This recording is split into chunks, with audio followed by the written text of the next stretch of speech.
Hello, everybody. Welcome to this Into Mason pre-arrival webinar info session. I am so glad that you could join us today and learn about important information that you need to do and know before you travel and start the spring semester with us at Into Mason.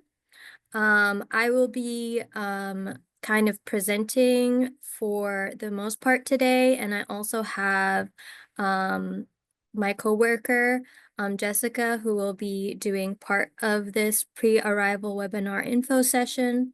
So to introduce myself, my name is Ward Othman. I am the Assistant Director of Student Experience here at Into Mason. You will see a lot of me during orientation week and the first weeks of classes.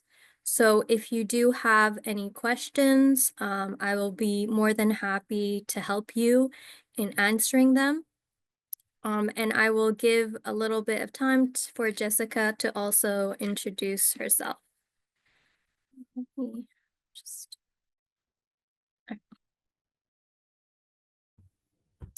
Hello, everyone. I'm Jessica MacDonald. I am a graduate student here at George Mason. I'm in the Masters of Science in Management program.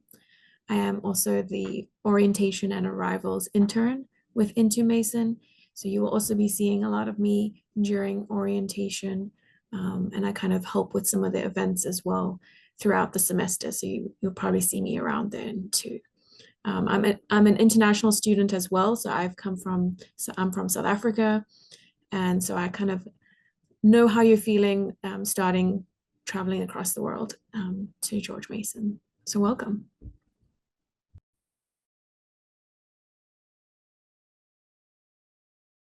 All right, awesome. Thank you, Jessica. So we can begin and we will today cover a few things that we're going to talk about in more detail. So some things we will go over is what kind of things you need to do before coming to campus. What are some things you need to pack? What is orientation and what will be covered during that week? What is airport pickup if you requested it, and what does that look like? And then what are your housing options if you plan on living on campus or off campus?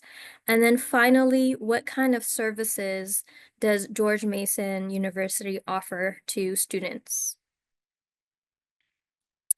So the first thing when you are thinking of getting prepared is there is a list of tasks to keep in mind to do kind of before you arrive, hopefully to the United States and travel.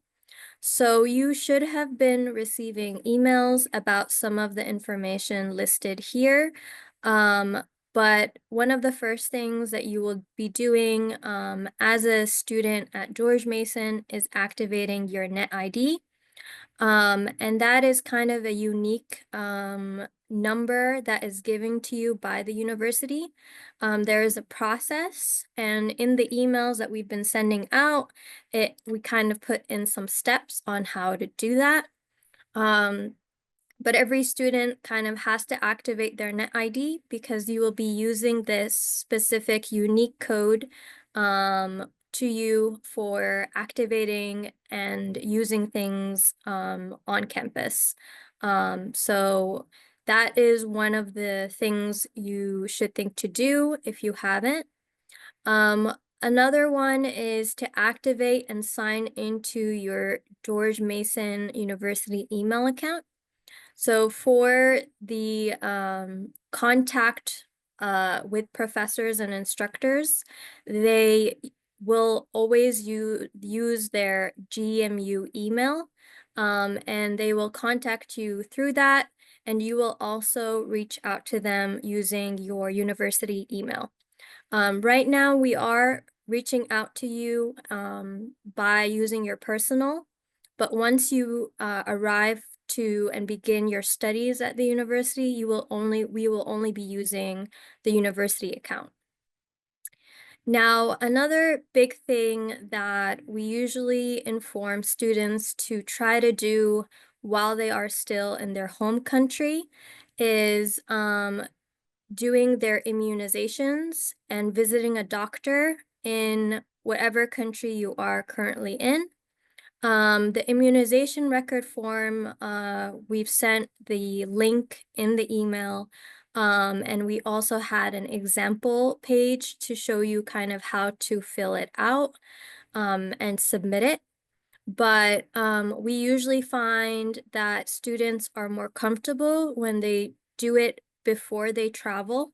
Now, if you do not finish or complete your immunization form, it is okay. You can still enter the United States. They give you a few weeks um, to fill this immunization form out, but it's very much easier if you do it with your doctor at home. Because if you do it in the United States, here you need to kind of get a doctor, book an appointment. So it might take some time.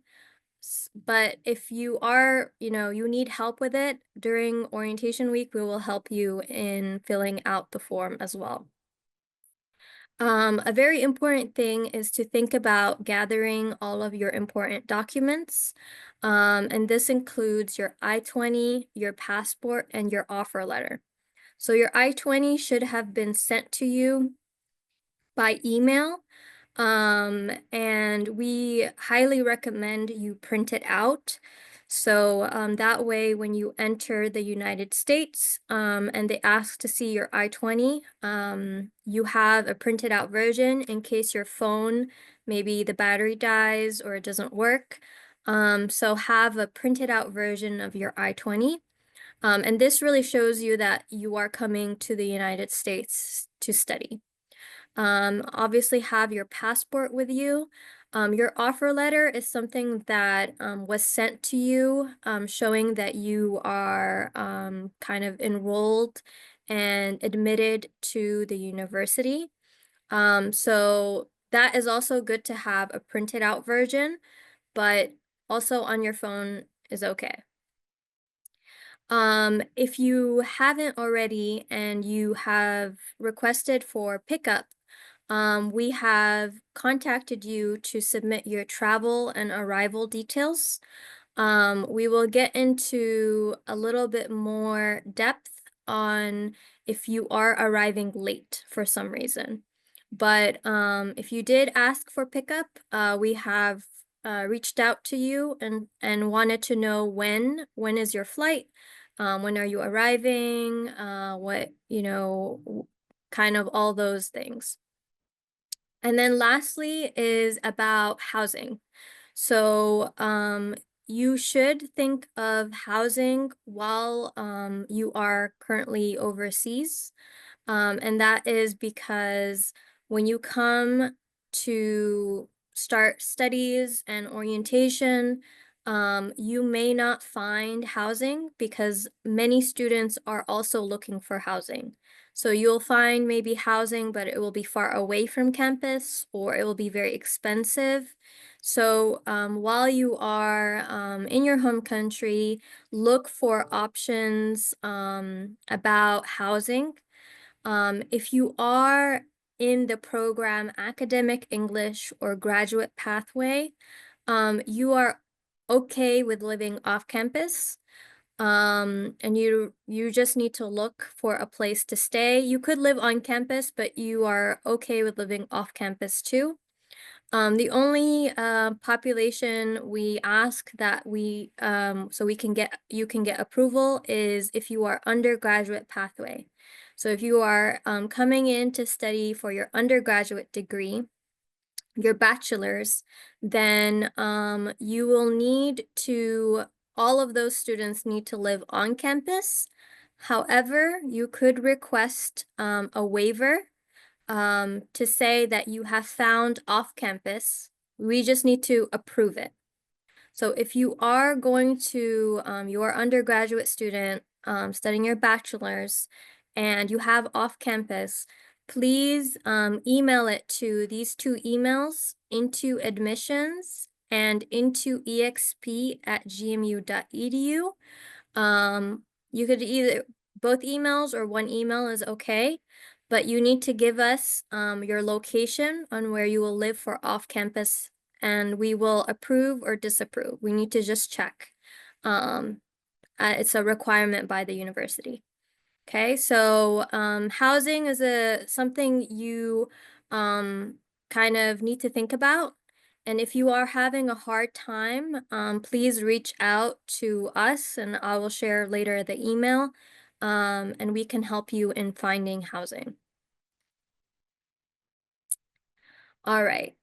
Now we are kind of getting into what to pack in your bags and luggage before arriving. So we are currently in very cold weather here in Virginia. It is not snowing, but it is very, very cold right now, but it might snow. So during kind of the winter time, you should think about getting things that are very warm and will keep you kind of not cold. So we advise you pack kind of these things. So pack a winter coat, something kind of thick to keep you warm, winter boots, especially if it does snow, things to keep your hands warm, like gloves or mittens, a warm hat to put on your head, a scarf, things that are long, so long pants, long sleeve shirts, sweaters, socks. It will rain at times, so think of bringing something like a coat that is waterproof.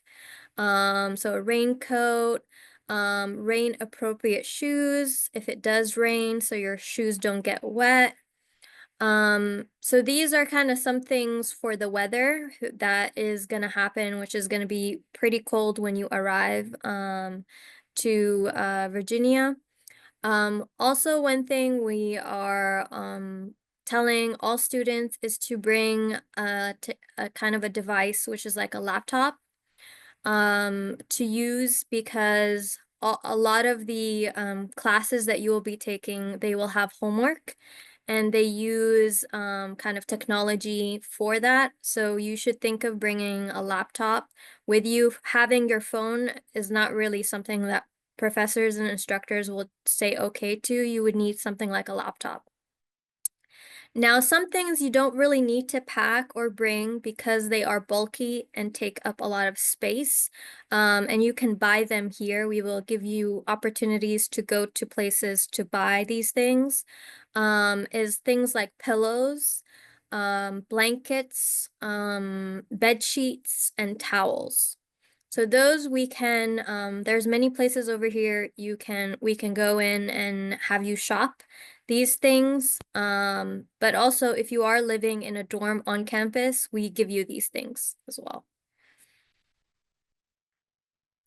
So now going into the orientation experience. So one of the things is we get a lot of students saying, what is orientation? What can I expect that is going to happen? So orientation is something that is going to help you before you start your classes. And many students who kind of go through our orientation experience tell us that they needed this time to get kind of familiar with the new environment, the new students, understand how Into Mason works. So it is something that is mandatory and required for all new students to attend. Um, and it will be something in person. So all of the orientation is in person. You do not need to sign up for it. As a new student, we already automatically have you enrolled and part of the orientation that we have planned.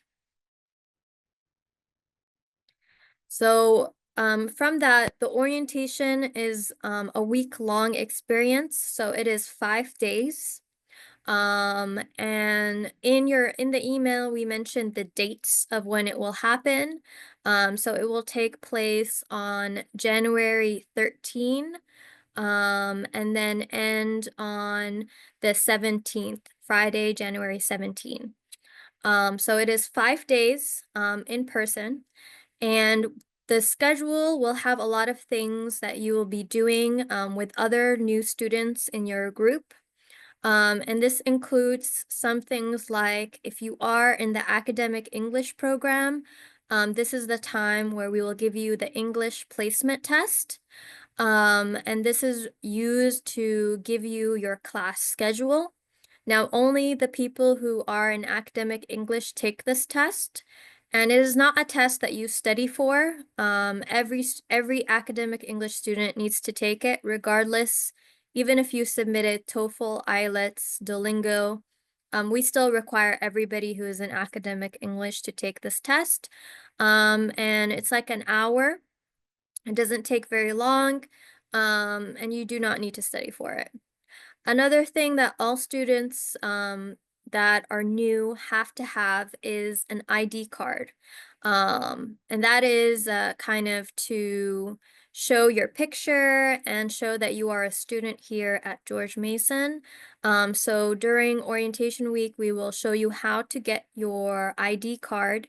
And that way you'll be ready to use it when you need to use many things on campus.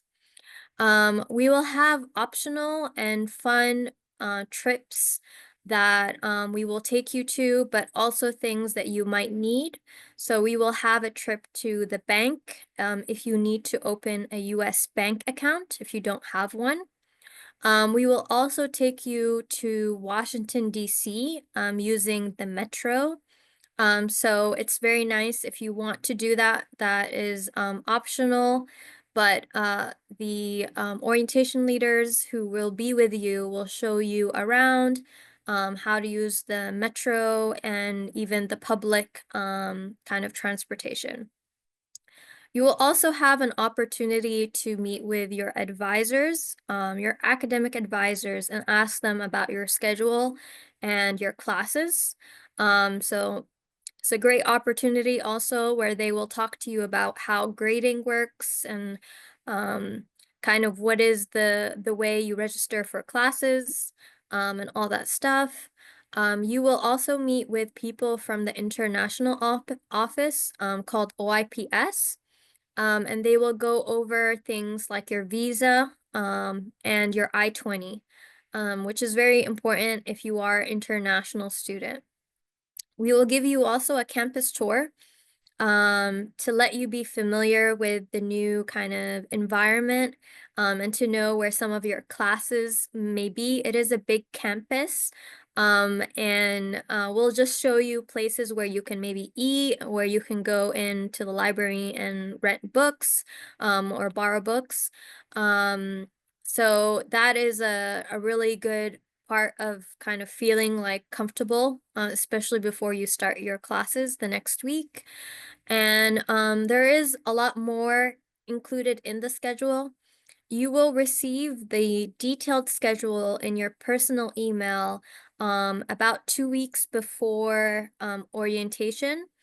So kind of keep a lookout on or monitoring your personal email because that schedule is specific to you and your group.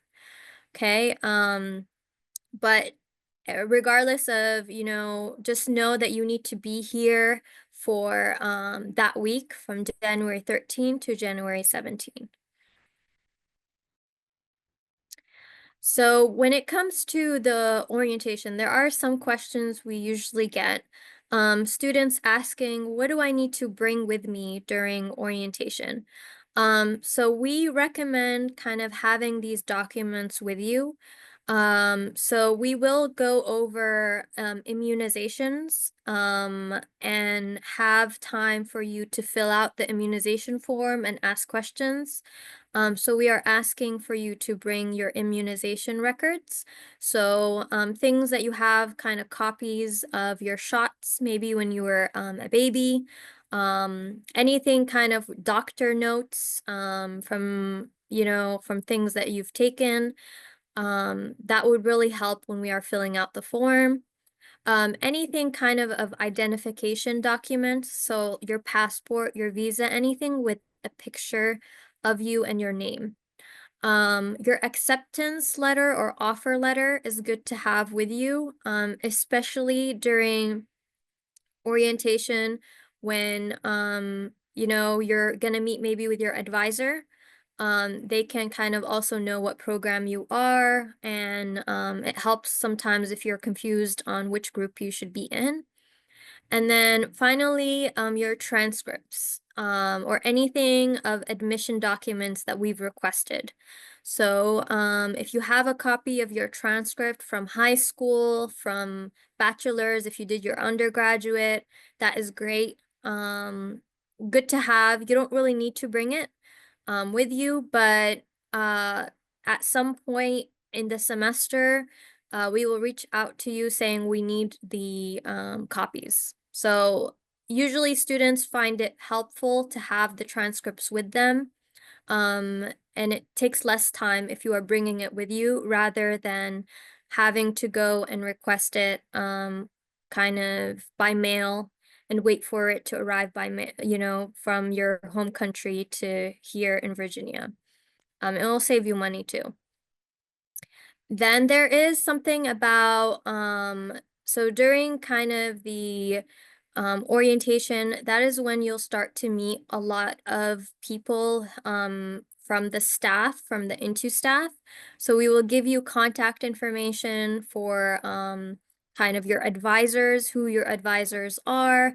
We will give you contact information of people in OIPS. And then kind of other staff members you will get to meet as well. And lastly, we have about the immunizations. So we are telling all students, if they can, to try to upload the immunization forms by January 15. Um, if you have issues and have questions, then you can email us. It is okay if you don't get it by January 15th, but you will kind of get a late fee of like $50 if you don't do it by this time.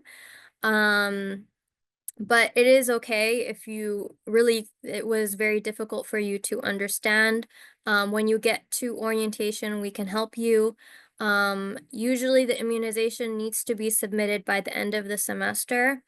So you do have a little bit of time, but you need to start on it early because it does take, for students, it takes a few weeks to complete.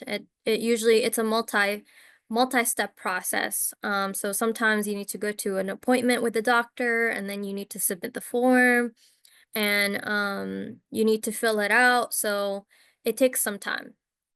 Um, if you are having things that you are missing, like shots, then if you are with us, self-sponsored, so you're not a sponsored student, you have the ability to take these shots at the university campus. And during orientation week, we can show you how to make an appointment, and show you where the location is. So if that's the only thing, then great. Don't worry about it. You can come to orientation week and we will show you how to do it. Now, kind of getting into when you arrive to the United States, kind of George Mason, what does that look like, especially if you requested airport pickup? Okay, so kind of when you arrive in the United States, the first thing you do is you go through something called customs. And then you collect your bags, your luggage. Now, if you requested airport pickup, somebody will be there. We will have already gotten your information of when you're arriving, when is your flight. And so someone from the Into Mason staff or a student worker who is working for us during orientation will be there with a sign telling kind of you that they are from Into Mason.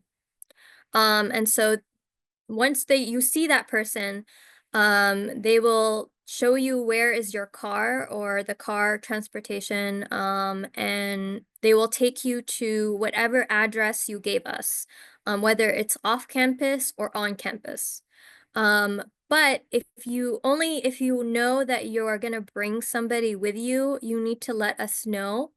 That way, when we get the car or a bus, we make sure that it's for enough people. Um, so kind of that's what happens. Once you arrive to campus, if you are living kind of in a dorm room in campus, then someone else will come and greet you, and they will kind of give you some essentials, kind of like a linen pack and pillow and towels, and a goodie bag, and help you get into your on-campus room. Now if your flight is happening a little bit later, um, then we will still kind of arrange for you a transportation service. Um, but it just needs to be, if you are arriving, it needs to be within the airport arrival window, which is going to be on the 11th of January or the 12th of January. All right. I'll give it off to Jessica, even though I took one of her parts, but um All right, so next we're talking about is housing. So as Ward was saying, you should be thinking about your housing at this time. You want to know where you're living as early as possible. So we're going to kind of look into that now. So living on campus. So as discussed previously, remember if you're getting your bachelor's, so an undergraduate degree, you are required to live on campus. However, you can email the Into EXP email. So contact us and get approval to live off campus. If you are an academic English or graduate pathway student, you can live off campus. If you want to live on campus, you do have that option as well. So living on campus. So these are some of the services that you will be provided while living on campus. So you have 24-hour on-call support staff through George Mason University.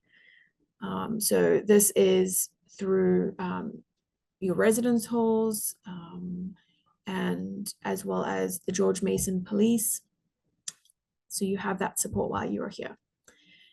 As discussed with the arrival pickup, you will be getting bedding and a linen pack. So you are provided with your sheets for your bed, towels at no extra cost if you are living on campus. And then with the bedding, you will also have a welcome bag that will have some other additional things and some snacks and supplies for you. When you're living on campus, in order to do your washing, so laundry, there are laundry facilities on each residence hall. So you are able to do your washing. And then what will the rooms look like while you're living on campus? So students will be in a double room with one roommate of the same gender. So if you are female, you will have a female roommate. If you are male, you will have a male roommate. There are no individual rooms, so no one-person rooms, only double rooms for in the global center. So the global center is where a lot of your classes may be, and you'll be living upstairs.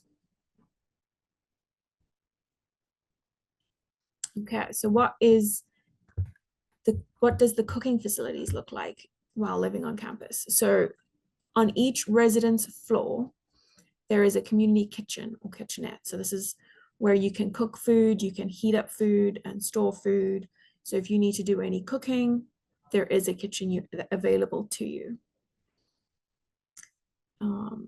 Early arrival and move-in. So the earliest date that you can move in on campus is January 12th. If you are arriving before January 12th, you will have to get a hotel or an Airbnb to stay in. So the earliest day that you can move into your room on campus is January 12th. So what is around where you will be staying on campus? So there is a university mall, which is a short walk from the Global Center, where there is shopping that you can do. There are restaurants where you can eat, and there's a movie theater, so you can go and watch movies. There is also a Q bus, which is a transportation. So it's a bus that goes around Fairfax that is free of charge to you. And this bus can go to a variety of stores and shopping centers around. Another area that is close by is Old Town Fairfax. And this is, you can take the Q bus there, or you can take a short walk to go there. Again, a bunch of restaurants and shopping that you can do in Old Town Fairfax. So what will your meals look like while living on campus? So all students living on campus are automatically enrolled in the Independence Meal Plan. So this means you get an unlimited swipes into any of the dining halls. One swipe per hour at the Simply to Go, and then you get an additional $100 bonus funds. So within the Into Center, there is the Globe, which is one of the dining halls that you can eat at, but there are other dining halls around campus that you can choose to eat at as well. So if you live off campus, you can also purchase, you can buy one of a meal plan. You can go to the Mason Card website to do this, and you can also eat on campus. So the dining halls are not only for students that live on campus. If you live off campus, you can buy those meal plans.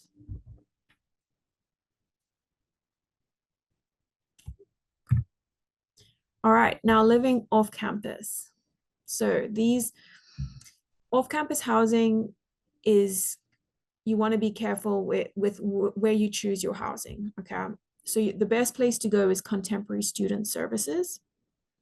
And they have a website that looks something similar to this, where you can find the best and safest way for off-campus housing.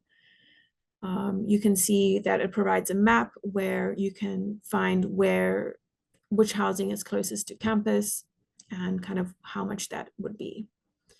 So on this website, you can find roommates who are also Mason students. You can find housing in the preferred price range that you would want, the budget that you have. You can watch different videos on renting in the US and what that will look like, as that may be different in your country. You can also see how close the grocery stores are to you, where the restaurants and transportation options are, because that's another thing you want to consider is if you're living off campus, is what transportation are you going to use to get to campus and to classes. And you can also look at renting guides for the area and resources in order to understand the renting process. Okay, so as we have discussed with orientation, so orientation is starting January 13th. And if you arrive late, if you arrive after that date, what should you do?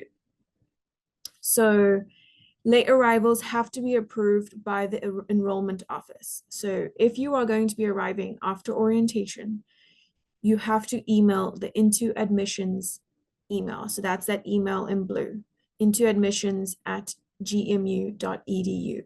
And you have to request a late arrival. If you arrive late and you miss the orientation, you will be given a shortened version of orientation to begin, in order to begin your courses. So you will be told about your campus, like given a campus tour, you're told about your ID card, take an English test, class schedule, in order to catch up everything that you have missed. So make sure if you are arriving late in order to contact the Into Admissions email in order to get a request. Okay, so what will George Mason offer you? Like, what else do you have when you come to George Mason? So these are some of the offices and that will support you and that you have that you can join and go to if you need help. So the first is student involvement. So they are located at the hub. So that is a place on campus that you will get to know.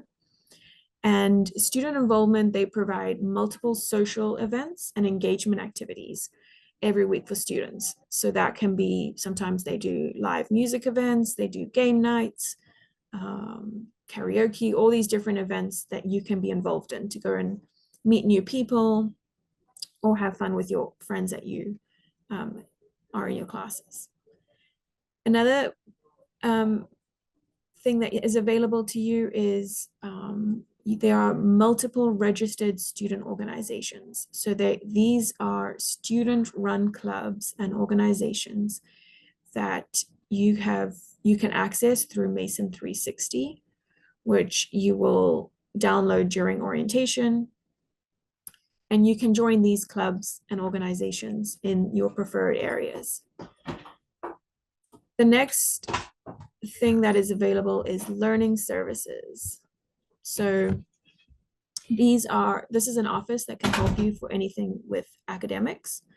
So they offer academic support workshops to improve your student skills. They can help with anything that is to do with your classroom.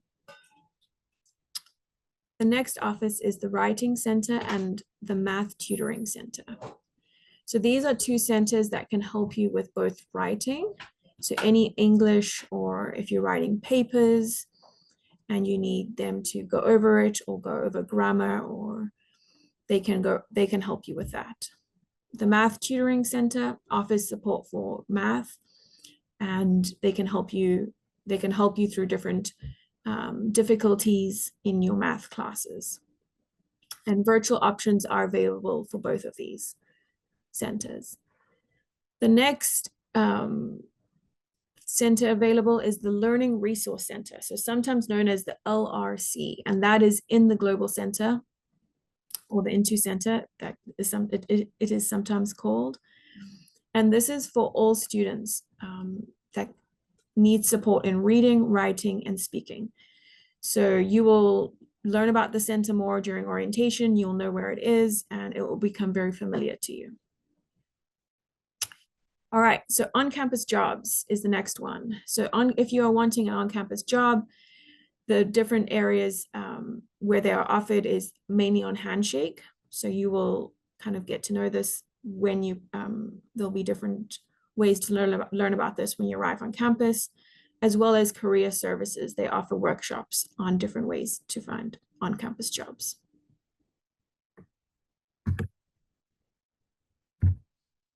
All right. The next office is the Office of International Programs and Services. So this is also known as OIPS.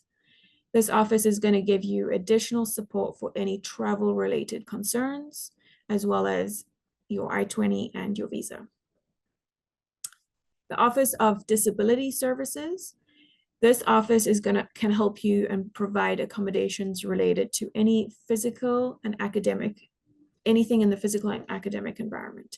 So if you need any accommodations for your academics, as well as physically, you can contact them and they will help you with that process.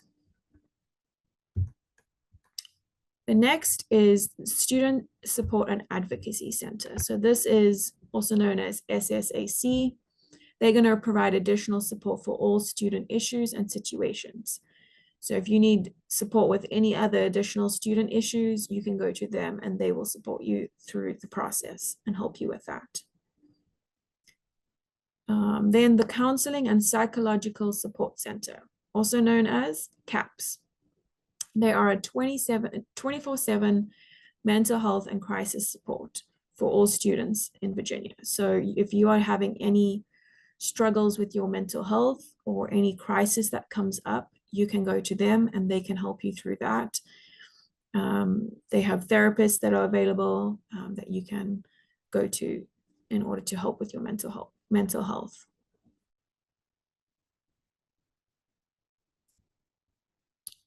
All right, so kind of looking at some useful contacts and resource numbers when that you may need. So if you want to take a screenshot of this page, The first one is the Into Mason arrivals phone. So when you're arriving at the airport and you don't know who to contact or anything, that is a number that you can contact.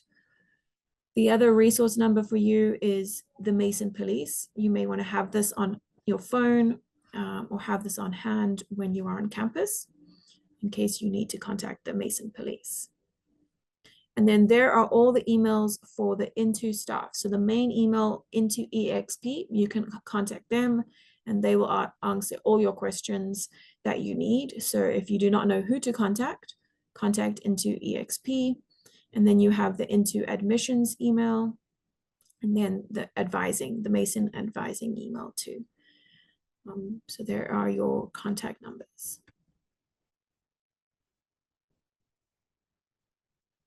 Okay, I'm going to hand over to Ward.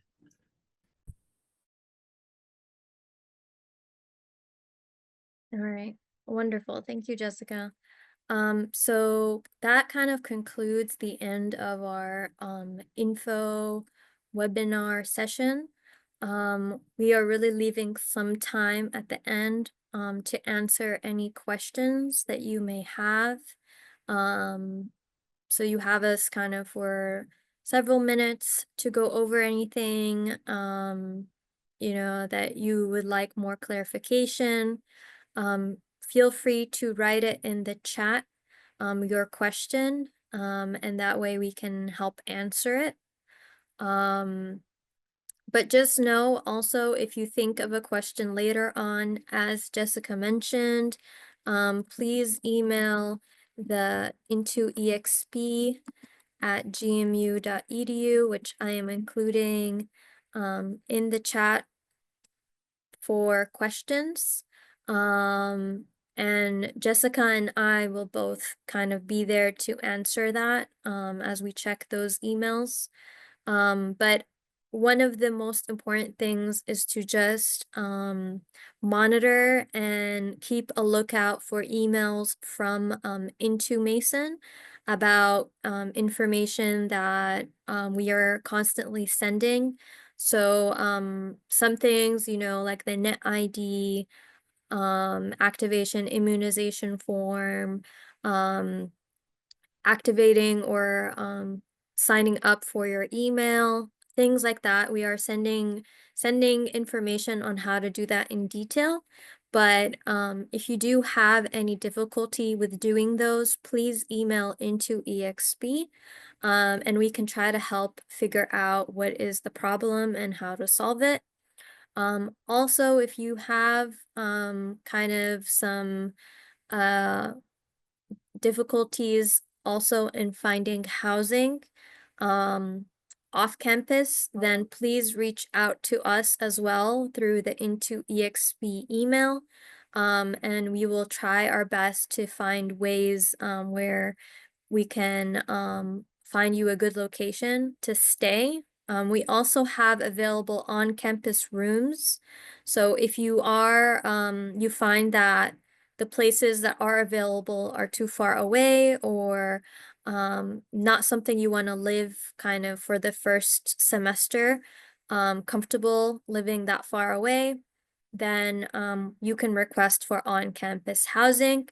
All you really need to do is email Into XP as well and let us know, and we can start the process to book for you an on-campus housing room.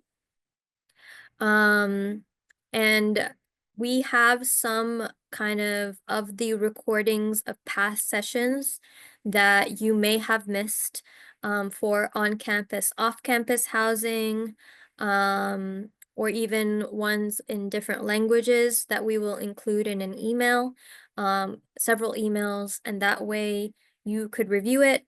This also has been recorded, and we will send you a recording of this in case some of the information was a bit too much and you want to go back maybe and review it, then you can watch the video. So, but like I said, we are trying our best to make you feel comfortable. I know it could be a bit scary especially if it is your first time traveling to the United States. But, Jessica was an international student. I was an international student. We know kind of how it is, and we can try our best to help you feel a little bit kind of less scared and more comfortable in this new environment. So if you do have questions, we'll give a few minutes. If not, then thank you for joining us. We really appreciate your time and attention, and we are really looking forward to seeing you and having you for the spring semester in January. Okay.